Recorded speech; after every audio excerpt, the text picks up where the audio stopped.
দর্শক, রাজধানী ঢাকার প্রাণকেন্দ্র, প্রশাসনিক ক্ষমতার মূল কেন্দ্র সচিবালয়। আজ সকাল থেকে এই সচিবালয় জুড়ে নেওয়া হয়েছে নজিরবিহীন নিরাপত্তা ব্যবস্থা। বিশেষায়িত বাহিনী সোয়াট থেকে শুরু করে বর্ডার গার্ড বাংলাদেশ বা বিজিবি সবাই মোতায়েন রয়েছে প্রধান ফটকগুলোতে। কিন্তু কেন এই কড়া নিরাপত্তা? কি এমন ঘটছে সচিবালয়ে? চলুন বিস্তারিত জানা যাক। আজ মঙ্গলবার সকাল থেকেই সচিবালয়ের পরিবেশ থমথমে। সকাল 9:30টার দিকে দেখা যায় প্রধান ফটকে মোতায়েন করা হয়েছে বিশেষায়িত বাহিনী সোয়াট। একই সাথে সচিবালয়ের সামনে অবস্থান নিয়েছে বিজিবি সদস্যরা। কর্মকর্তা কর্মচারী ছাড়া সাধারণ দর্শনার্থী তো দূরের কথা, সাংবাদিকদের প্রবেশেও রয়েছে নিষেধাজ্ঞা। স্বরাষ্ট্র মন্ত্রণালয় গতকালই জানিয়েছিল, আজ সচিবালয়ে সব ধরনের দর্শনার্থীদের প্রবেশ বন্ধ থাকবে।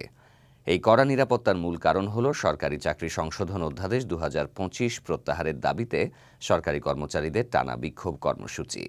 গতকাল সোমবার টানা তৃতীয় দিনের মতো সচিবালয়ের ভেতরে বিক্ষোভ করেছেন বিভিন্ন মন্ত্রণালয় ও বিভাগের কর্মচারীরা। আজ আবারও বিক্ষোভ মিছিল করার ঘোষণা দিয়েছেন তারা। শুধু তাই নয়, একই ধরনের কর্মসূচি পালনের জন্য সচিবালয়ের বাইরে সারা দেশের সরকারি দপ্তরের কর্মচারীদের প্রতিও আহ্বান জানানো হয়েছে। এই আন্দোলন এখন নতুন মোড় নিয়েছে।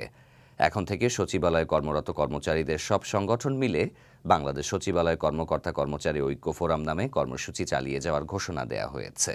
অর্থাৎ আন্দোলনটি আরও সুসংগঠিত এবং বৃহত্তর পরিসরে ছড়িয়ে পড়ার ইঙ্গিত দিচ্ছে।